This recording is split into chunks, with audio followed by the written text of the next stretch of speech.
My name is Joe May. I am a serial entrepreneur, a farmer, and currently a political candidate. I am running for Birmingham City Council in District 8.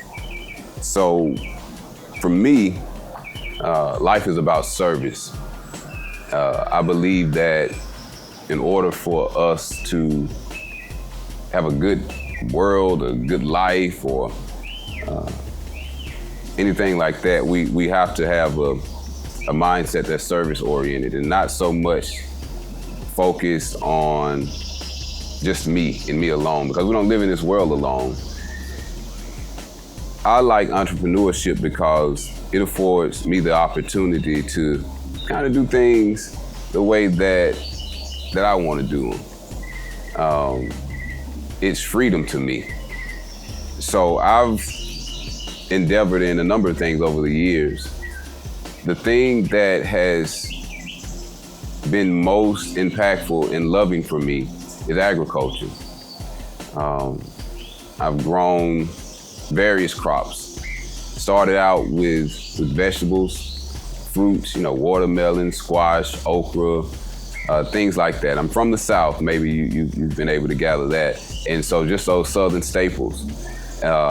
And I love it. I was introduced to it by my father. My father was, is a multifaceted guy. He was an attorney and saw a lot of good work in that. My brother followed in those, in that way. He's an attorney as well, my brother, but it was cool to me. Like, I learned a lot from it, but I saw a side of my father when he would be out gardening. When I was a little kid, I remember him gardening. And I saw a side of him that I didn't see of him as an attorney. When I saw him in the garden, I saw freedom in him. When I saw him as an attorney, he was a little bit more reserved. He was himself, he was always himself, but there were just certain constraints I saw on him. And I'm like, okay, that's cool. I like that. I can gather that skill. So, I went to law school and graduated and got my Juris Doctorate and all of that because I wanted to understand how the law worked and how it affected day-to-day life. So thankfully, I was able to accomplish that. But I'm like, I want to be more free in my pursuits. And so the agriculture, when we would be outside, we would go fishing, we would do things like that. It was in 4-H. It was just a very immersive experience, like being involved in nature, putting your hands in the dirt, catching fish, things like that. I thought it was nothing better. So I'm like, okay, well, how can I make money off of this though? And so it's been a really long pursuit, but we're in a position now where all that stuff is materializing. So I want people to understand that you can do what you want to do and more or less how you want to do it. But I think the motivation has to come from within. And the motivation has to be not so much self-serving. I do believe in God. I think that God is who and what you believe God to be. I've done a lot of things. Some of those things that I've done included, well, I'm from the South, like I say, so I grew up in the church really heavily, very, very heavily, like most people from here.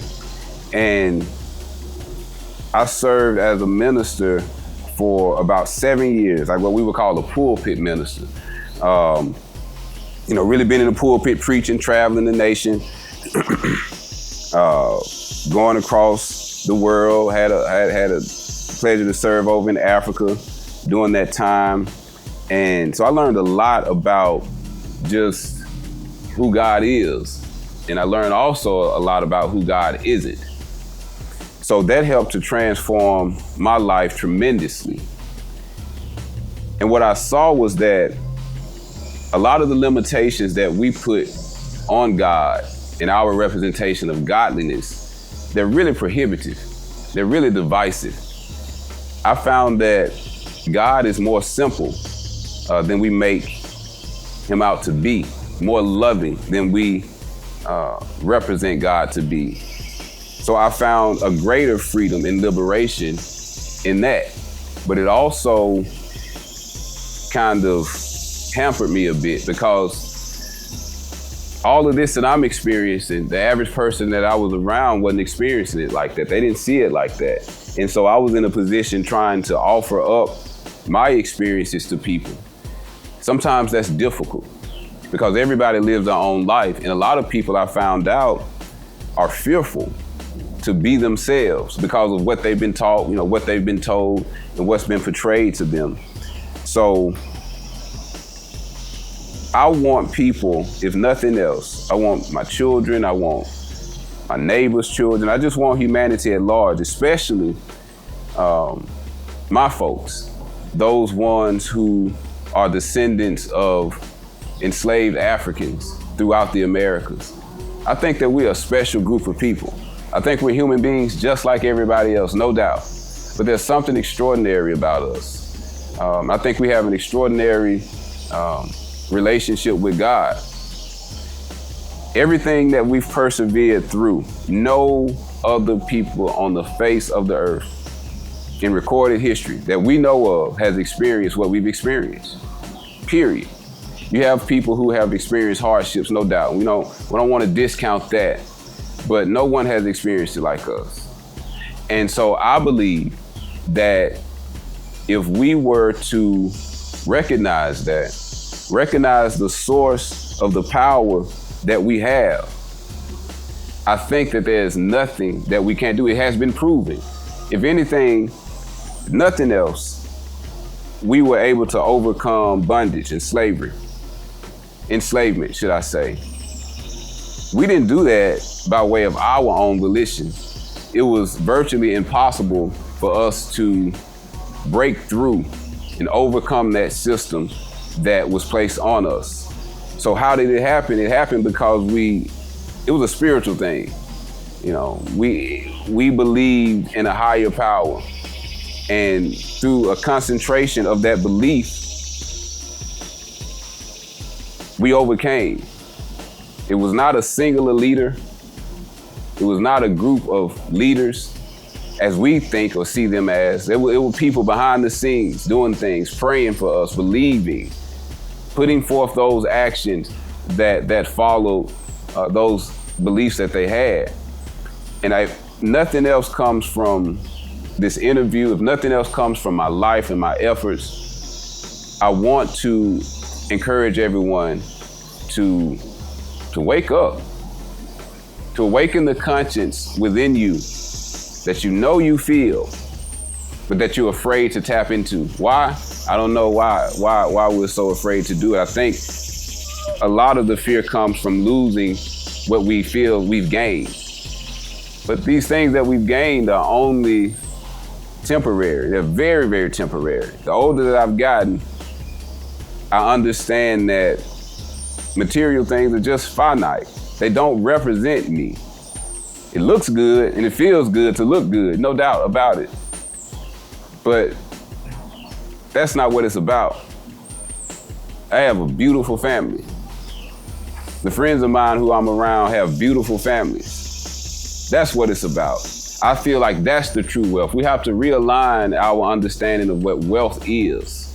Wealth is not material building necessarily. Wealth is spiritual in nature.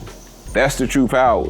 I feel like with God, there's nothing that we can't do. So this race that we're entering right now, this city council race, for me, this is God-led. I've talked to a lot of people. They're like, man, what are you doing? Like, why would you put yourself out there like that? You've been doing this well. You've carved out this life of almost anonymity.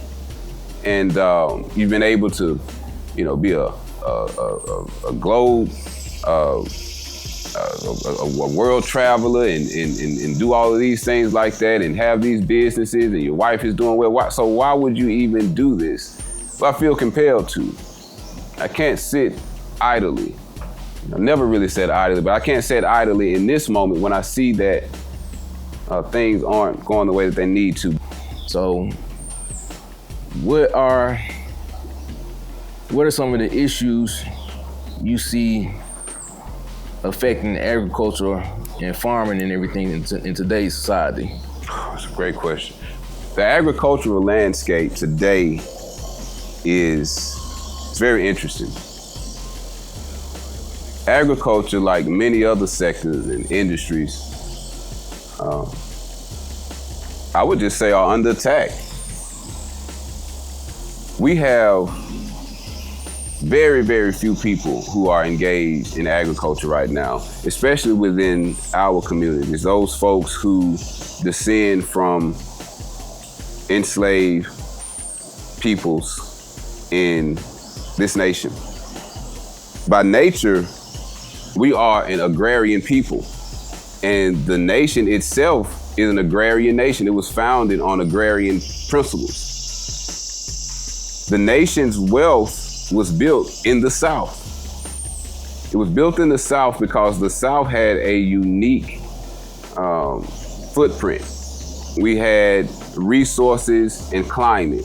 We had the natural resources in the ground that we could mine to produce things. We had the raw materials that we needed to manufacture and produce. That's Birmingham, for example, the Magic City, how it grew so rapidly. They say it grew so fast, it was like magic, but it was because of the iron ore that's here, the mineral richness that's here in the land. Now, there are other places in the nation that have some raw materials, but not like here, not like in the South. The concentration is unique even throughout the world. But going back, even before then, the crops that we can grow here, this is a temperate climate. So that means that we have a very long, good growing season that has the right weather, that has all of those factors at play. The temperature, the sunlight, the soil, it's very rich. What's happened, I think, over time is obviously systematic and systemic racism has played a huge role in it. And it cannot be discounted. When we were liberated from enslavement, we still had those skills, agricultural skills, all of the other trade skills, because we were the ones doing all the work. We were the workforce, period. Don't let nobody fool you and tell you that other people were doing this work how we were. They were not. We were master tradesmen, master skilled people. Everybody grew their own food. It was just as common almost as breathing air. So we did well. We acquired a lot of land during the Reconstruction period. The Reconstruction period, we were still under the protection of the federal government down here in the South. But something happened very drastically in that short period of time. The federal government pulled away from protecting these newly emancipated people. They called them freedmen. They moved their protection away. They say, well, this is taking a lot of resources, time, and effort from the government to protect y'all folks. So we're gonna pull out. So when they pulled out, the people who enslaved us were giving full reign to come back and to reinstitute those conditions. And by doing so, one of the biggest things that they did first was they reclaimed their lands. A lot of those lands had been given over to those who worked those lands as enslaved people. But after Reconstruction, after the North or the federal government left and their protection went away, we were out there by ourselves all again. These people who own these plantations and all this acreage, they came back and reclaimed their land, and it was legal. Federal government sanctioned this. So now, this was the first part of us being robbed again. We were robbed of our lands that we had recently acquired. And so there began the process of land being taken from us. Land is important to do anything. Land is where you will find freedom. With the land, you have a unique asset. You have an asset that is not being recreated. You can have wood as an asset. Wood is regenerative. It's growing. You can cut a tree down, it's gonna grow back.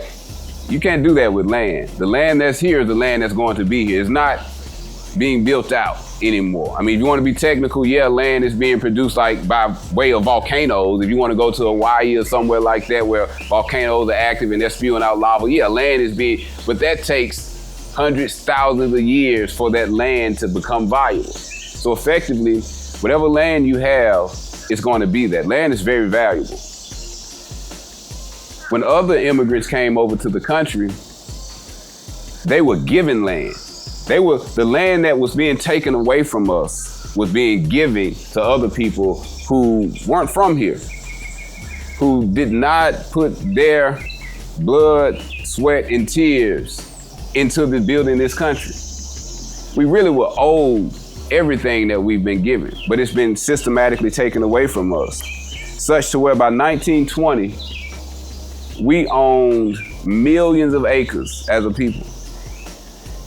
From that time, from 1920 to now, Black farmers and landowners represent less than 1%. I think it may be like 0.5% of land ownership and by way of agriculture and the like. So we virtually don't have anything relative to everybody else. The discrimination that Black farmers have faced over the past century is mind-boggling. Generally, the federal government will subsidize or basically supplement. They'll give you money to grow crops and guarantee that if those crops don't do well, you still will receive money enough to produce another crop for the next season. So this has been the model of the federal government, but this model has really only been applied to non-Black farmers.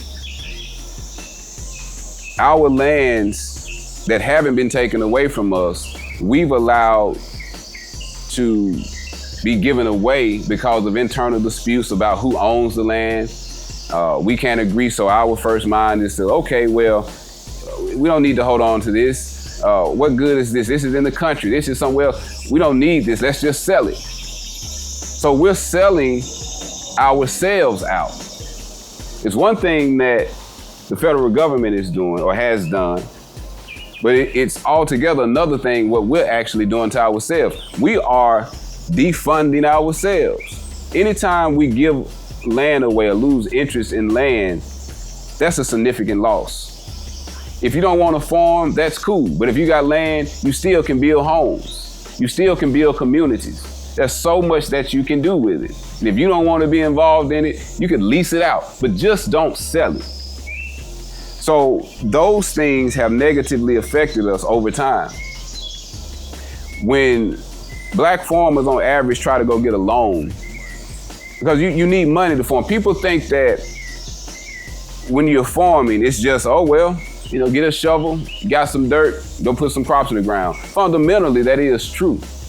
But if you want to have a viable operation to where you can really produce in mass and have something sustainable, just like anything else, you need financial resources to do it.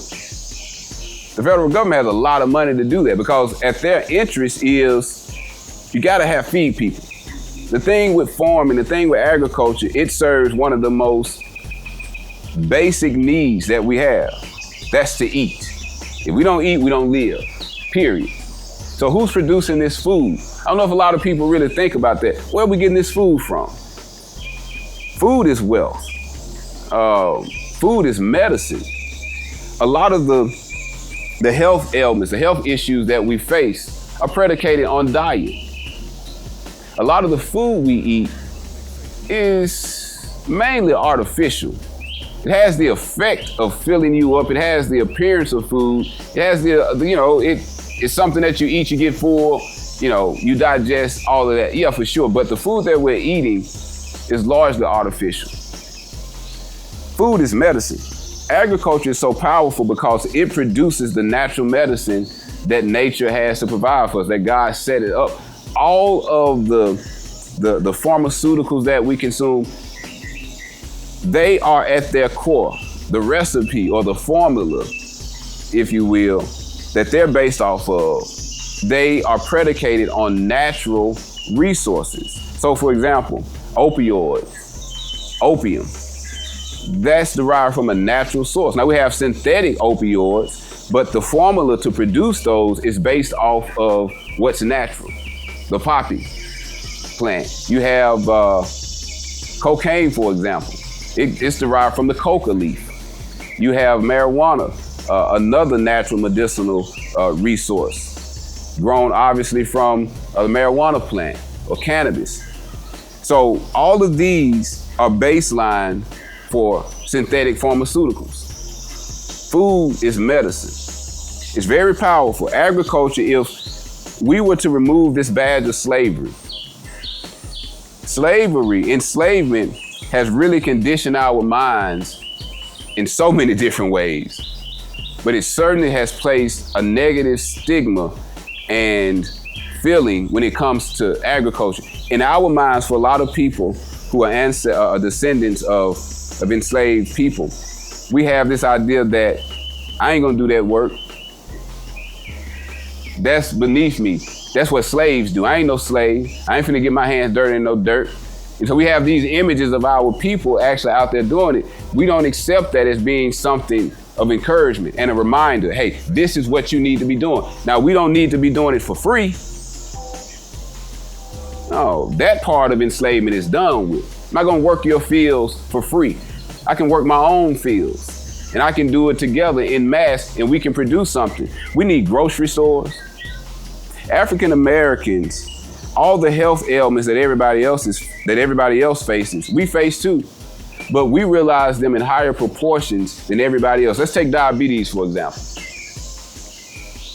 Diabetes affects so many people.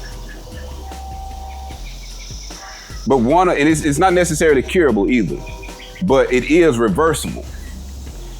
And one of the major ways that you can reverse the common types of diabetes is by diet. Most people are overweight. They're overextended, in their day-to-day lives, so they don't necessarily have the opportunity to take care of themselves as they should, because everybody's having to work, everybody's having to hustle, everybody's having to, go and make a dime. So we naturally make decisions based off of that type of lifestyle. And that basically says, hey, I'm going to go and get the most convenient thing there is to get. I'm gonna go and I'm gonna get a lot of fast food. I'm gonna get a lot of processed food. But those are the things that are literally killing us. An interest in agriculture, if it's nothing but doing what we've been allowed to do in having a backyard garden, having a deck top or rooftop garden, it doesn't require a lot of space. It takes the interest. It doesn't take a lot of skill. It is just as simple as having some dirt in the seed and caring for it. You'll get some good results. So food really is life. If we delved into agriculture a little bit more and we developed a greater appreciation for it, the quality of our lives would be better. We have to remove this stigma of enslavement from it. We are an agrarian people by nature. That's why we were selected.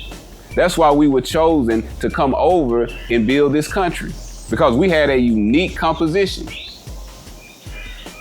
We knew how to grow and we knew how to care for the earth. The earth is a God organism. It's a God force. Whatever you put into it, you're gonna get back. A lot of people think that nuclear bombs will destroy the earth. Nuclear bombs may destroy humanity if they were ever to be implemented or to be used. It might wipe us off, but it's not gonna destroy the earth. We can't destroy the earth. The earth will consume us before we can, consume it. So let's understand that. Let's understand really what the earth is. The earth is a living organism. Just as much as you and I are alive, the earth is even more alive because we come from here. So by way of us coming from the earth has everything that we need to live well. Agriculture represents that. That's what it's really about. Wars are fought over resources. There are ensuing wars happening right now and all the time around the world. And if you look at what those wars are fundamentally about, they're about resources. They're about oil that we need to fuel our cars and our machinery. They're about cobalt and nickel that we need to do the same things to power up our phones and electric cars and televisions and all of those things. So they're about natural resources, these wars. But the natural resources that most wars are fought about, they're about food and water. So let's not overlook that. I want to encourage everybody to take some interest in agriculture. There are a lot of impediments, but that they can be overcome. With the finite resources that we have, we can do a lot with. We've done so much with so little. We just have to take the interest. I think if we had the interest, then all those other things, those other benefits would be realized, but we have to be interested. The mind has to go before the body. So our mindset has to take a strong shift towards things like this, and then our actions will follow. So Black farmers overall have been disenfranchised. There's no doubt about it. We've still been disenfranchised. We'll come out, with these class action lawsuits will happen, and then we'll get hundreds of billions of dollars from it, but we're getting hundreds of billions of dollars from something that we should have gotten, 30 and 40 years ago. So by the time we receive the monies, we're already still behind because we're only getting something that was owed to us a long time ago. So anytime somebody takes a very long time to pay you what you're owed, you're having to, in that interim, in that meantime, you're having to still survive. Most of the time what happens is you're not able to last. And so you'll bow out of the race and you're no longer there. So that's what happens when we get these lawsuits that we hear about. They sound good and they are good, but they're a little too late. So. When you talk about agriculture, what do you feel like the role, well, let me say this, like majority of HBCUs that we have were basically centered around agriculture. You got Alabama A&M, Tuskegee, yeah. Tuskegee. Do you feel like a lot of those institutions have got away from actually agriculture and progression to where the students could benefit from the previous generations learned through agriculture? Yes, certainly. That's a great question. I'm glad you brought that up. Yeah. So I think the HBCUs, the historically Black colleges and universities that were founded mainly either by formerly enslaved people or during the time of Reconstruction and that time period that immediately followed emancipation. Those institutions had a very unique charter, and it was to do just that. It was to empower these newly freed people and their descendants to be self-sufficient. So most of them were built off of agriculture. Alabama A&M, Alabama Agricultural and Mechanical, Tuskegee Institute, George Washington Carver hails from there, right? The foremost agricultural genius that we have seen in modern history. So how have we gone from that model to where we are now? I think, again, it goes back to a matter of interest. We have truly yet to, in my opinion, carve out an identity. I don't think we really know what to do with who we are. We've gone through a lot of iterations of names like Negro, Black, Colored, African American. So our identity is still unsettled. The original blueprint was simply for us to be self-sufficient in such a way to where we could be our own class of people. What I think has happened with the HBCUs and their mission is that we have had to constantly capitulate to the greater interests of the greater society, those people who were funding us. One thing that differs from HBCUs and predominantly, I would say, white institutions such as a Harvard or a Yale, Penn State, or even, state schools such as University of Alabama, University of Georgia, Texas, so on and so forth. These institutions have ongoing support, not only of the state, but of their alumni. HBCUs, in my experience, I attended the HBCU for some time, Alabama A&M. Shout out to A&M because they have really helped us in our agricultural pursuits, the Extension Center there. My parents graduated from there, my brother, and so many. So A&M is great. But you also have Auburn University, which is a land-grant institution. Auburn University thrives in a way that A&M doesn't. A&M is doing well, but A&M still is underserved. They don't get the dollars that they are due. It's not nothing that they are due these dollars. They don't get the same dollars proportionate to Auburn University. Why is this? For the reasons that we stated previously. We know it's systemic and systematic. But again, we can't remove the element of self-sufficiency and support. The HBCU's mission, I think at its core, is still the same, but we are not truly able to realize or represent that interest because we don't have the support of the people who the HBCUs were set out to service. I think that's the greater issue.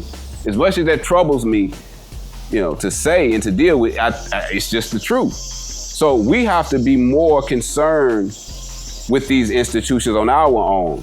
First of all, in supporting them ourselves so that we can demand support from other institutions like the government. So I think ultimately the charter of the HBCUs is the same, but they have to survive. You gotta have resources and money to survive and to continue. So you kind of, respond to whoever is supporting you. So, but at their core, what they were founded to do, they were servicing in a way at their inception when they started that we have not been able to regain. We're pushing out a lot of graduates, but we're not pushing those graduates out with the mindset to serve the community because the HBCU was premised on, we're going to educate you so that you can take the education you receive as a model and extend this to the greater community and culture to expand and grow from there. So it wasn't about, I got my degree, I'm smart, I'm a doctor, I'm an engineer, I'm a teacher, I'm a this, I'm a that, and I'm cool, I'm siloed. No, that's the craziest thing. It upsets me when people say, I got mine, you gotta get yours. Well, that's true, but I got mine. If you're interested in getting yours, let me assist you. The HBCU model was premised on assistance and service. These folks, especially William H. Council, the founder of Normal Institute as it originally was, which became Alabama A&M, he was a former enslaved person. Booker T. Washington, down Tuskegee University, former enslaved person. These folks had a whole different mindset. Where they came from, they're like, man, look, we got this opportunity to do something and we free. Let's get it while we can and let's empower as many people as we can. So the HBCU model is premised on self-sufficiency and empowerment of a particular class and group of people. Everybody is welcome to receive this education, but this education model, this institution is built on extending the resources that we have here to the broader community of us so that we can all do well. So I think the HBCU model at its core is still there. The implementation has become a whole nother thing now. And I think it's because of lack of support and understanding of what that model is. As a side note, you mentioned something about us trying to find our identity and everything about being what we been classified or named as. You know, over the centuries, you know, we've never really named ourselves. We've always named by the institutions or whatever. Are you familiar with the term foundational Black Americans? Basically, Black people not being immigrants to the United States, we're like pretty much the foundation of the United States. You know, we built the United States. There was no United States until we built it, basically. Absolutely. You know? Yeah. Do you think that principle of us, you know, let me ask you, do you think the term African American hindered us and made us detached from the land as seeing ourselves as an outsider to America, with us being named African American instead of just being Americans or Black Americans? Yeah, so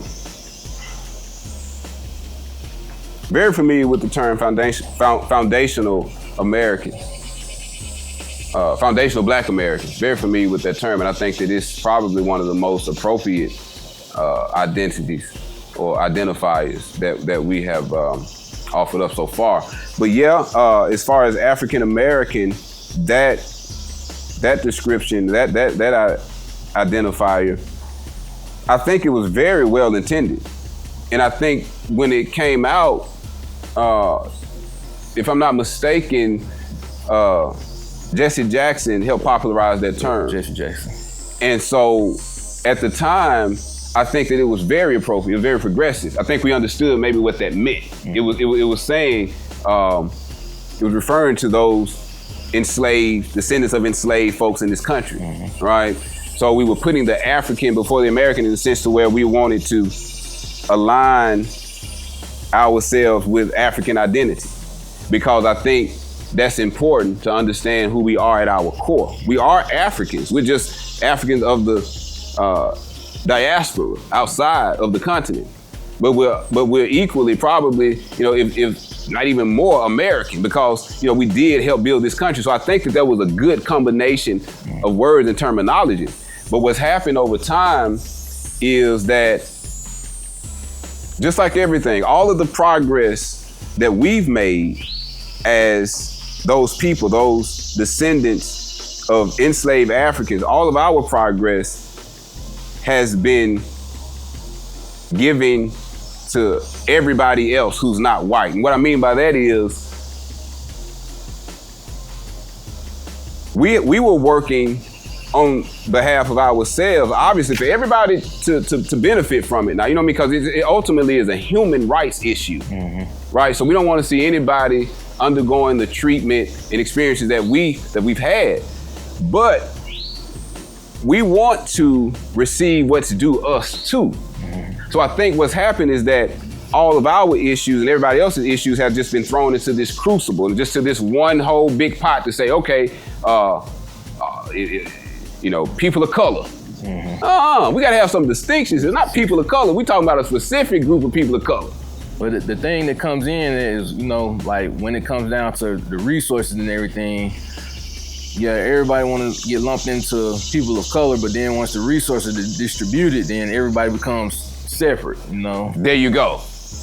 There you go. So the thing is, like, what's fascinating about the times right now that we're in, with everything that's going on with the immigrants and everything, like a lot of people saying that they kept saying, well, after they get rid of the Mexicans, they're gonna get rid of Black people too. And then like a lot of people didn't realize, like, Black people aren't immigrants. Like Black people from the United States you can't just ship us off somewhere, because we're not immigrants. Not immigrants. In the United States. And that's, like, I think that the term African American really confused everybody and really put everybody in the perception that we aren't American, that we're something other than American.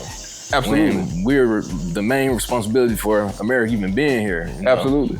So I totally agree with that. I think out of all the terms that have been offered up to describe us, foundational Black Americans is the most appropriate because it speaks to who this unique class of people are. Mm. Like we say, at its inception, African American probably was that standard then. Mm. But like we've said, African American can be somebody that's from Africa who came over to America. Elon Musk is an African American. Say what? Elon Musk is considered African American. Come on, he was born in South Africa. Yeah, he got American citizenship. Got American citizenship.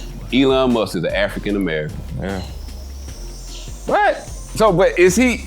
Is he comparable to what we are? Come on. So. There's no way. So I do think that the term foundational Black American best describes us because this is a unique experience. And another thing too, that's so good about that term is that we were already here too. Yeah. You know, folks from Africa, they were the first to circumnavigate the globe. This is a historical fact. There's Black people all over the globe. All over the globe. We are the original people. We have to be. We can't be ashamed of that. A part of the programmatic, systematic, systemic racism has caused us to lose our identity. It has confused us such to where, and it's important because the people who lack identity lack purpose. You lack purpose, you're just gonna be scattered all, you're not gonna be able to focus. So this is very intentional. And we have to really call it what it is. We've been so groomed and conditioned to be what they dub as politically correct and to be unoffensive. If I speak truth, you know, it may offend you, but it's true. Mm-hmm. So we say, well, no, don't say that. Not only don't say that, watch your tone, watch how you say. Those are remnants of enslavement. I'm a free person as much as the next person is free. You could speak your opinion, you could speak your mind, and you can do it in a respectful manner. Nothing wrong with that. But everything about us is told, you got to say, well, watch how you say it. Watch how you talk to this person. Watch how you engage with this person. That to me, those are Jim Crow laws. You basically telling me, you better watch yourself. Yeah. Don't you interact with these folks like that. As long as you talking to yourself like that, you can kill yourself, but you better watch how you talk to me and treat me and interact with me. No. We gotta let that go. That's where the godliness comes in because God is bigger than all of this. God's power is bigger than all of this. But just to stay focused on our identity, it's extremely important. If you look at other ethnic groups, there's one in particular, you can't say anything against them. It's an unofficial law, such to where if you say anything that may be considered negative, they are coming for you, period. We have a person, several people, but there's one person that comes to mind now, just the latest iteration of it, who's on trial for personal behavior. This is done all over the place to people on the local level, state level, federal level, entertainers, everybody. If you get too big for your britches and you start talking and telling truth about your personal experiences, we're coming for you. So we are living our lives in fear. We gotta let that go. God is greater than all of this. God is the one who controls the flow of life. God is the one who liberated us from the impossible. The people in Haiti, that was God's business. Those folks did something that nobody else had done.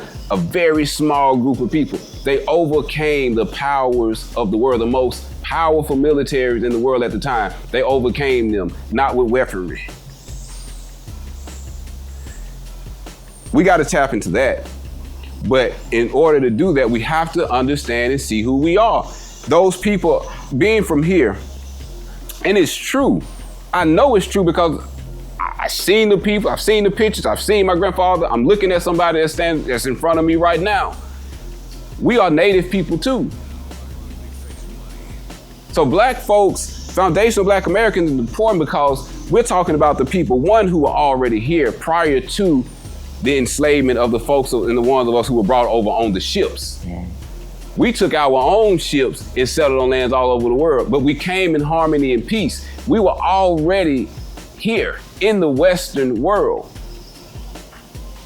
So foundational Black American is a very appropriate term because we're talking about all of those folks. We're not talking about just the people who were enslaved solely. We're talking about those people predominantly because that's the biggest boat. But we're also talking about those folks who we call Indian, who we call Native. That's us too. Just look at yourself.